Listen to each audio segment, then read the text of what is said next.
It's your perfume in the breeze.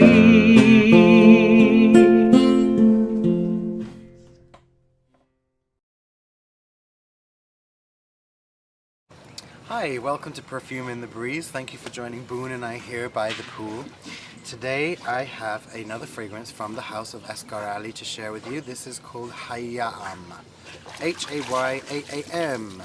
There it is in Arabic. Now, I've been reviewing a few Asgharali fragrances today, and I have some very mixed things to say about them. There's one or two beautiful ones, but there's been quite a few duds. And let's take a look and see all about this one. Ooh, this is actually a pleasant surprise. Ooh, this is interesting. Okay. You okay, Boone? Out you come. Yeah, shake it off. Okay. So this is an interesting fragrance. Some of the others that I have been reviewing from this brand smell very cheap. I think that is partly because they're not supposed to be worn by themselves, rather they're supposed to be layered with other things, so they can be quite simple and quite bold in a way that often kind of functional fragrances, you might say, are here in the West.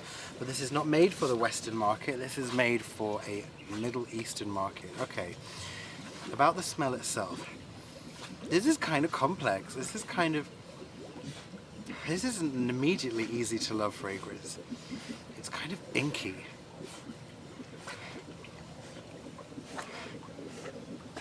This is fun. This would be a lovely fragrance to wear. I can see this being a lovely fragrance to wear in the winter.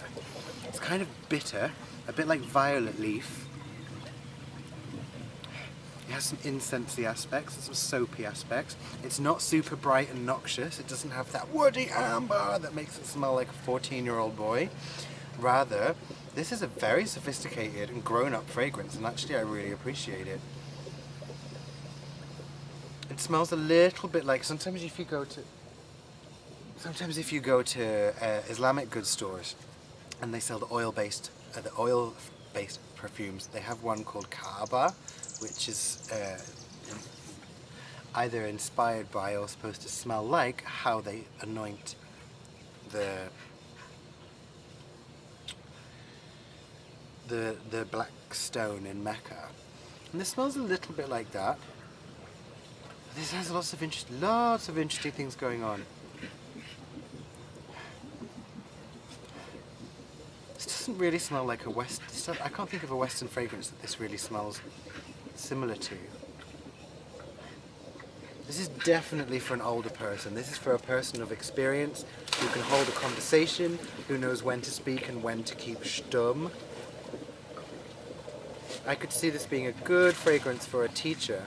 I think there are, in my own classification, and forgive me for being a bit graphic, but I think fragrances generally fall into 3 categories, and a fragrance is always 1, sometimes 2, but never 3 of these categories. Is it a fragrance that makes people like you? Is it a fragrance that makes people respect and fear you? Or is it a fragrance that makes people... Pardon my French, I did give you a little warning. Now let me tell you which one of it is this.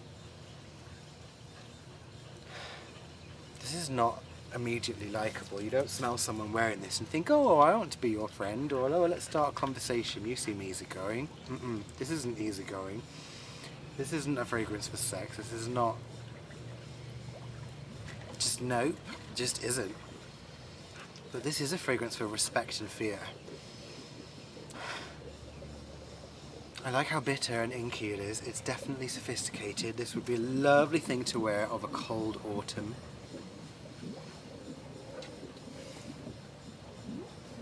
A man or a woman could wear this. And it's definitely this is a really nice fragrance for someone who is respectable. Somebody who dresses very modestly and very well. Somebody who is interested in classic style.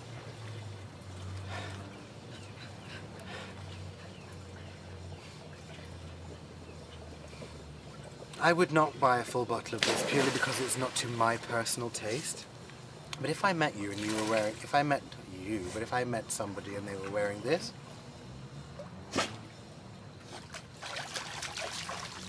I'd find them quite interesting. It has a dankness. Definitely has a dankness, but it also has a shot of light through it. So it's got that interesting juxtaposition between light and dark.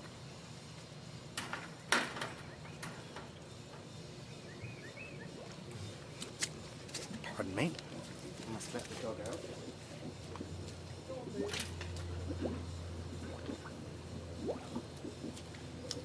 So at the moment, oops, I'm getting on the floor.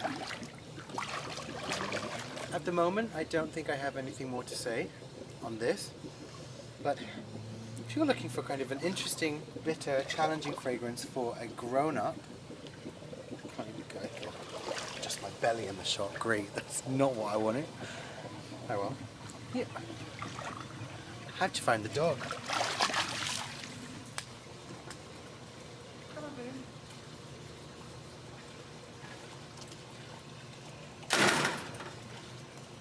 Alright, go on, jump. Woo!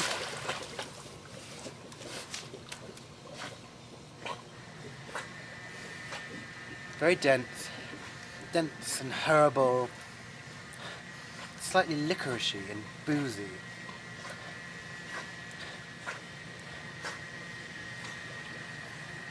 Yeah.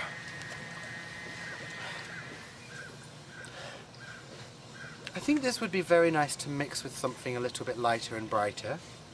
Or maybe if you had some essential oils or some oil-based things, for example a Taif rose or something quite floral to brighten it up some, it would be lovely. Or you could wear this on top of a lovely white musk. It definitely has a slightly funereal and aloof sense to it. And it doesn't smell terribly modern. It actually reminds me a little bit of...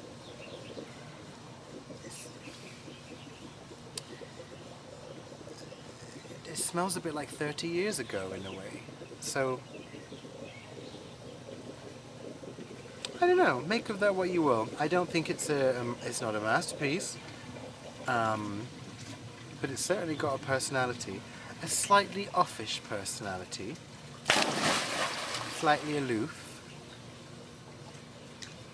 but not a bad fragrance at all. Compared to some of the other ones from this house, I think it's definitely on the more sophisticated side. So, well done Asgharali for Hayyam. Alright, so if you are looking for a gift, if you're looking to gift a fragrance particularly, so I work for a company called Zhivago and we have some fantastic, beautiful scents that are very easy to love. This one is a little bit of a challenge, so this isn't a blind buy or something to give as a gift. But if you are looking for the perfect gift, we actually have a fragrance called The Gift that is absolutely stunning, and I would like to invite you to check it out. So go ahead and visit zhivagofragrances.com. There's a discount code right here in the description box. If you've enjoyed this video, press like. If you haven't, don't. And feel free to subscribe. I have many more fragrances that I'm going to be reviewing over the coming weeks, and I'm excited to share them with you. So come find out more about my taste, find out some fragrances that you might like should you share my taste, and if you don't share my taste, you'll know what to avoid. So try and smell nice and be kind to each other, and I'll look forward to seeing you next time. Thanks for joining me. Bye.